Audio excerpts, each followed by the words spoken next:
Well, hello, good evening, everyone. Welcome again to Whiskey and Cynicism. There's been a bit of a hiatus since we last did one of these, but I'm thrilled to be back with another Desert Island Drams. With me, I've got Nathan Shearer, who is a whiskey ambassador for Speciality Brands. He covers a lot of different brands as well as a lot of different categories. So looking forward to getting into some bits and pieces of Scotch and other things. So firstly, Nathan, welcome. How are you doing down in London? I am locked down and doing very well, thank you. So thank you very much for having me. I was trying to think the last time we saw each other was at least a year ago, probably looking at 18 months, 2 years ago now. I think it must be, yeah. The last 9 months don't count though, as far as I'm concerned. So I think I probably saw you about 6 months ago in real terms. What are you drinking today, Nathan? What you got in your glass? So I was saying earlier, I've just finished a tasting with Julie Hamilton from Elixir Distillers. So I've got the remnants of an old Porterskeg 15 sherry cask in there. I've still got the bottle actually. It's an absolutely delicious single malt from the Elixir Distillers guys. Super kind of, well, as you'd expect, sherried, but just really delicate, really complex. And Tuesday night or Tuesday evening drams shouldn't ever be too difficult. So this is a nice little start to it. Drinking whiskey rather than thinking whiskey. I mean, I remember that dram from when I did some shows for you guys back in the day, and that is, when you talk about Desert Island Drams, that one always kind of hovers into view when I start considering it, but fortunately I don't have to because it's too difficult, but you will in a second. But firstly, as we've mentioned, you're down in London, and you kind of work in and amongst predominantly the trade, I guess, but definitely around the whiskey world. What are the differences? Because a lot of people in Scotland, especially friends of my industry, kind of hate the fact that we deify and build up Scotch whiskey too much. Sometimes in Scotland, people see it as being something very precious and something kind of important and to be respected, when really it should be just an everyday, every person dram. Do you see a difference in the attitude towards Scotch whiskey down south? To be honest, I think the Scotch whiskey in London, you've got two camps, right? So you definitely have the more traditional camp, which is that this is for a special occasion only, and there might be just a regular bottle of Highland Park 12 that is reserved for super special occasions, and it's a delicious whiskey, but it's not something that you shouldn't be drinking every day. So that definitely exists in London, just like it does in Scotland. But I think there's also a lot of influence from other cultures as well. Like there's obviously the Japanese bar kind of industry cultures that come over, and there's highballs now, and there's a lot of I think there's also a lot of really good like whiskey focused bars as well, not just pubs, but specific whiskey bars that are trying to get the more expensive, almost like unicorn whiskeys into people's hands. So I think I'm not saying more open than in Scotland, because drinking in Scotland, half and half is one of my all-time favorite ways to drink a dram. But I think in London, I think the access to a lot of the whiskey and world whiskey as well is just a bit more easy. And I think that you can definitely get your hands on something that might be seen as a luxury good elsewhere in the world. So, in Milroy's, your Simo's still cracking open, £5,000 bottles of bourbon and stuff for people to just drink off the bar top. And, and I think that's what it's about. But I think the rest of the UK is also on that train. It's just finding the pockets. London, everything's just magnified a lot more, I think. Yeah, with population centres like that. I remember when I was in Sydney, I was amazed by how much access we had to decent whiskey, that bottles I would never have seen when I was living in Scotland were on every back bar. And also the attitude towards kind of respecting it, but also using it and drinking it and doing what should be done with it, I think is quite refreshing. And sometimes I think we trip over ourselves trying not to do that in Scotland at times. Yeah, I think I'm really fortunate working as part of the company owned by Sukhinder Singh. And Sukhinder's attitude is like, open it, like these super expensive whiskies. Yeah, they're super expensive and they are collector's items, but they've got to be this kind of, expensive because they are so delicious and so sought after. So, like whiskey old and rare, that's normally up in Glasgow, and it was down in London this year. You're drinking like 1960s Bowmore, and some people would be like, oh my God, you can't open that. And then you taste it and you go, oh no, we should definitely be drinking this. We just can't afford to drink it all the time. So being precious about whiskey, I mean, yeah, it's expensive, but I think also just opening it and trying it, it's what the distillers wanted you to do. You know, if you speak to a distiller, they're not hoarding their whiskey back. They're like, oh yeah, that one I made 15 years ago, that was delicious. We drank it all. So it's, I think there's always going to be that kind of, some people are collectors and they're flippers, and that's fine. It's another argument to have. We'll get onto that with the cynicism bit. But I think for the most part, I've been super fortunate and worked with, you know, people like Ollie Chilton, like Sakinda, who are just opening whiskey and really generous with it. And I think that breeds a generous spirit with whiskey. And I think that's kind of the most important thing. Yeah, I mean, there's always going to be more of it. That's the thing. You know, we're still producing more than ever, and you know, those old bottles, as you say, when they were laid down in cask, no one thought that this was being laid down to never be touched again. In fact, quite the opposite. We touched. Well, you mentioned there actually with world whiskey, and obviously that Victor sign behind you. I actually poured myself their American whiskey to start this.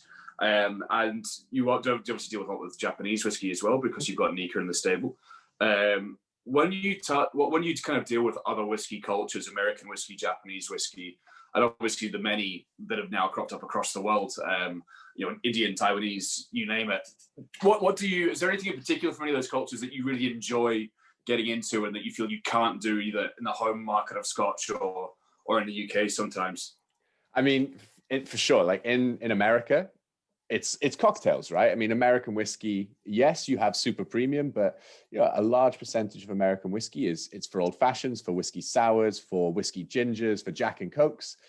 And I think that's one of the coolest fucking things ever. Like mixing the whiskey with something else and making it great. It's something that we're still, you know, in the UK, still a bit precious about. Oh no, it's a single malt. We shouldn't put that in a cocktail. I'm like, why not? It's going to be delicious in a cocktail. So that's one thing that I'm always like, you know, just try it.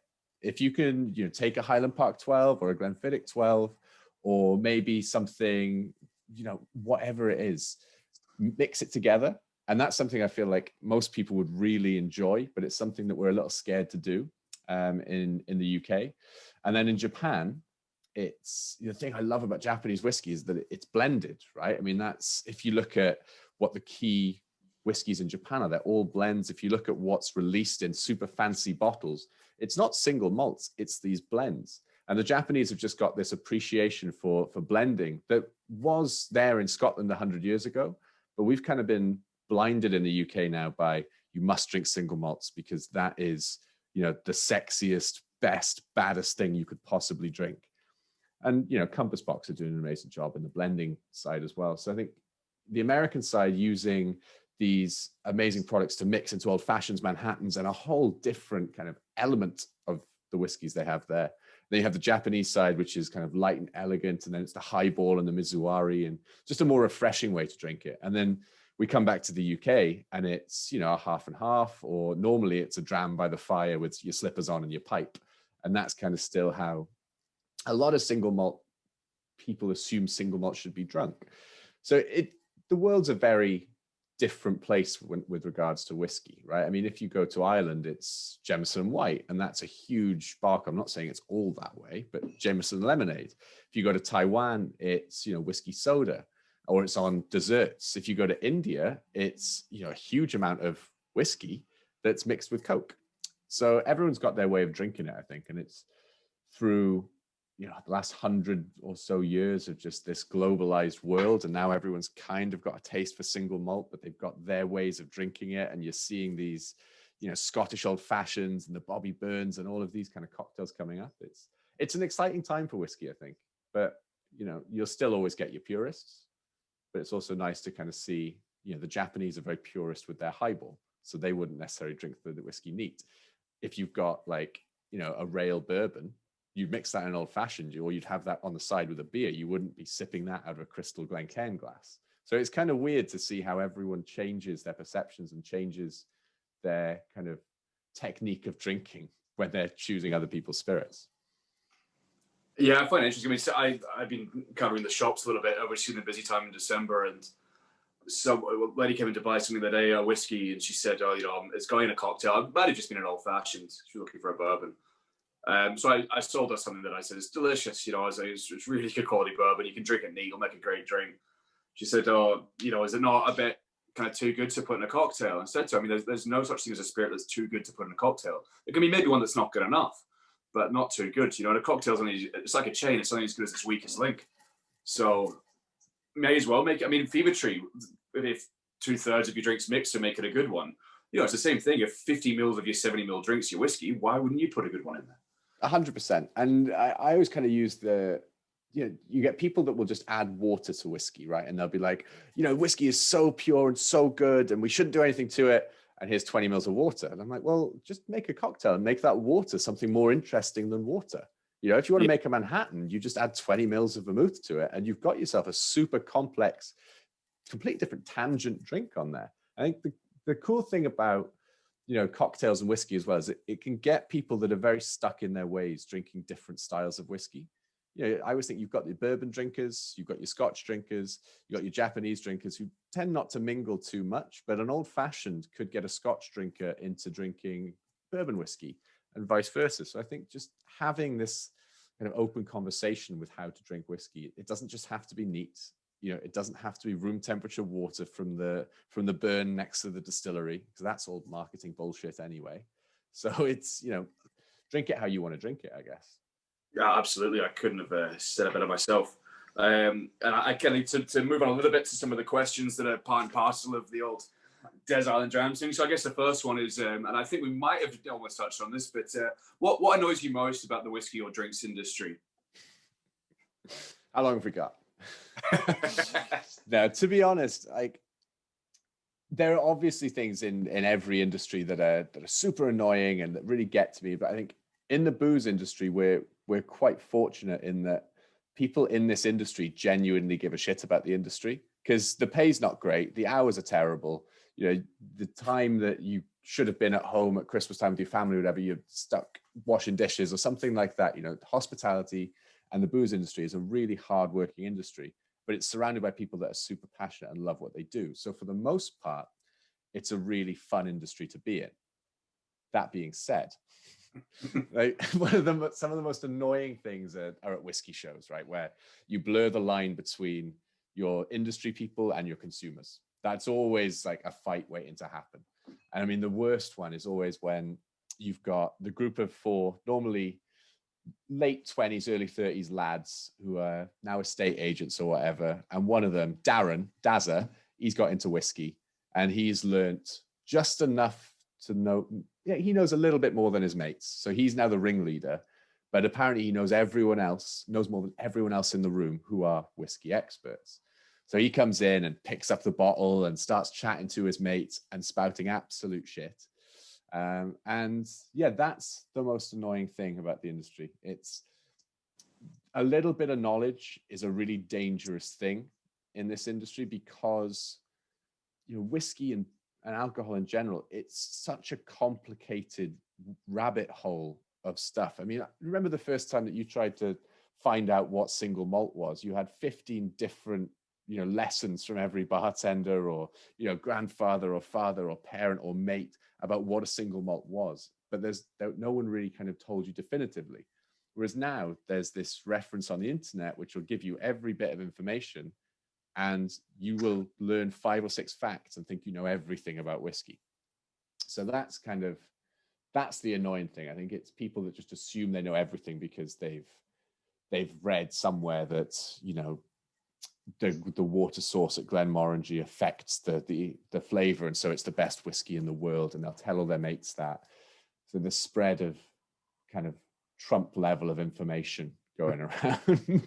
Yeah, I mean, as far as some of the misinformation flying around the internet right now, I don't think it's kind of some of the most dangerous. But I completely agree with you. You know, Darren, who's learned just enough to prove that he doesn't know anything at all. And I think we all went. I mean, I'm sure at one point 10 years ago in bartending, I kind of learned the difference between rum and whiskey, and suddenly thought that I'd made it. And I think part of the journey is realizing as you learn more, you actually realize how little you know. And I probably would have told you that I had an 8 out of 10 whiskey knowledge 10 years ago, and I will tell you I have over 2. Because I know how much more, and I know 100 times more than I did then, but I also know how much I don't know. And because I meet people like you, like Frank Murphy, like so many people who you have 10 minutes with them and you go, oh, okay, I don't know much. Cool. And in fact, I work in an office full of them, for that matter. So, I mean, something slightly more positive. We all have had amazing experiences, as you say. It's an industry full of passionate people doing wonderful things, and we are very fortunate to be awarded some very sometimes trips or experiences with groups of friends of ours in the industry. What is your favorite kind of drinks or whiskey related memory from your time in the trade? Ooh, great question.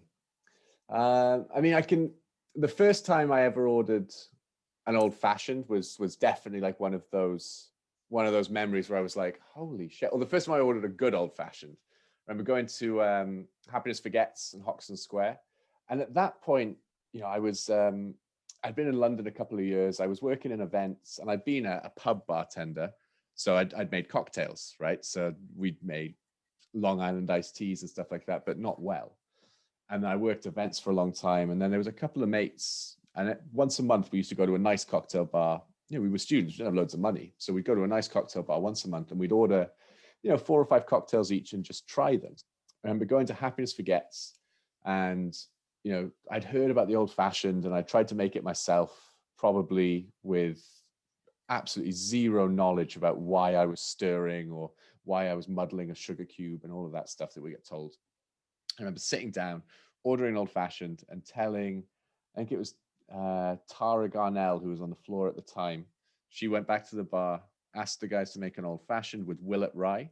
And I was tasting it and going, oh my God, like, holy shit, this is what I'm going to do for the rest of my life now. It's to chase this dragon of rye whiskey and to just work in bars and learn as much as I can. I think that was like a super happy moment, but also kind of like the epiphany that really got me interested properly in not bothering with my computer science degree and following bartending and now ended up working in whiskey.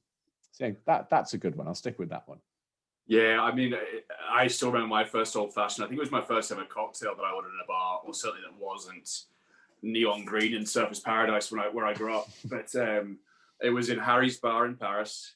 It was the first holiday with my now wife, and I ordered. I said to them I liked whiskey, maybe an old fashioned, and it was like I'd experienced alchemy. It was the same thing. It was just like he's taken what can only be 2 or 3 ingredients. So I kind of probably didn't even know really what was in it, and apart from there must be some bitters or something. And he's made something that's so much greater than the sum of its parts. And it was a bit the same for me. I came back to working. I was working in a pub on the West Coast at the time. And I came back and I was like, right, we're going to do this cocktail thing. I want to figure out how he did that, because that's what we need to be doing.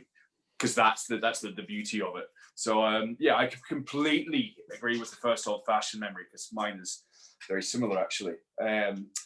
But I think it's time we get to and the crux of the matter, which is if you were to be transported to a desert island, and because it's been a while, I'll go through the rules again. You get 3 bottles on this desert island. You can pick any spirit you want. Doesn't have to be whiskey. The bottles do magically refill. So it's an endless supply of those 3 drams. And I'll allow you, let's say there's a lime tree and some sugar syrup on the island in case that kind of affects things. or a lemon tree maybe. Okay, now this is always a tricky question with desert islands, because a lot of my first reaction is to always go with like the best whiskey I've ever tasted, but that's not always the thing that you want to drink constantly on a desert island.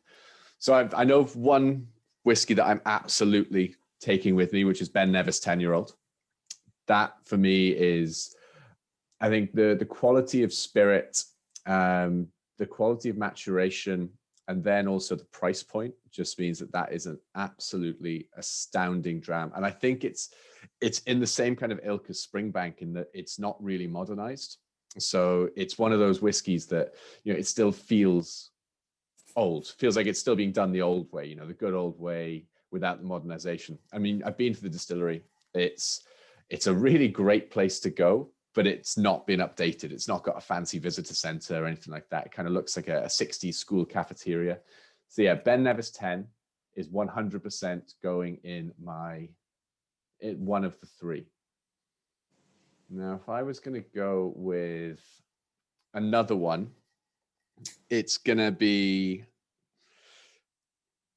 see, I'm trying not to just go with my brands, because that's always the tricky one. I think I'm probably going to have to take a bottle of Havana Silver Dry, just for constant daiquiris. That's still my all-time favorite daiquiri rum. I know that Dean McGregor's going to get really annoyed at me because I should have said Veritas, but sorry, Dean, Havana Silver Dry. And that's the one that, once you're bored of Ben Nevis, you can have a daiquiri and then you'll, get acid reflux and remember why you drank whiskey rather than daiquiris for a while. And then I'm looking around now. After that one, it's got to be another whiskey. So it's probably, all right, there's got to be one fancy one. So it's Desert Island. So I'm definitely going with a 1964 Bowmore Fino cask for odd bins. Like, that's my all-time favorite dram. I remember trying a dram of that at Old and Rare in 2018. And that was kind of like my first, not my first, but my more along the road whiskey epiphany moment. I had the first one when I was like 16 with Lagavulin, 16 and my dad. And then as I went through Japanese whiskey and stuff, but then getting to, my professional career and then tasting a 60s Bowmore and being like, oh shit, this is what people talk about. This is like Umbongo. It's just a lot more expensive. It's like a really fancy tropical Capri-Sun. So yeah, I think those are my three bottles. It'll change tomorrow, but I think that's the whole fun of this game. It's just a thought experiment. Of course, yeah, and it is a difficult one. Any given day, if you'd have asked me in the summer and the winter and all sorts of things, I've had a good day and a bad day, I'm sure that they would definitely change. There's some decent drams there for sure, and I think you need to take one. I mean, a couple of people have kind of kept the whole thing under about 150 quid for the 3 bottles, and I'm like, there's no budget. Treat yourself, get something fancy. The 60s Bowmore definitely ticks that box. Yeah, I mean, the 60s Bowmore, I think you can't really find that old Fino cask anymore, but I think you can still get a couple of 60s Bowmores of the single cask varietals for like 3.5. And if you're looking at auctions, you can get the old dumpy bottle, the 12-year-old that was bottled in the 80s that has 60s Bowmore in it. And that's like 200-300. So I'd obviously go more expensive. I went cheaper on the Ben Nevis. Yeah, you Havana Silver Dry is, mid-range. So, why not?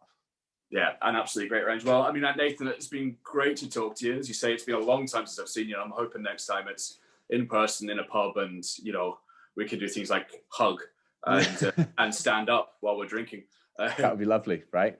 Share a dram and touch glasses and not worry about killing each other with this disease.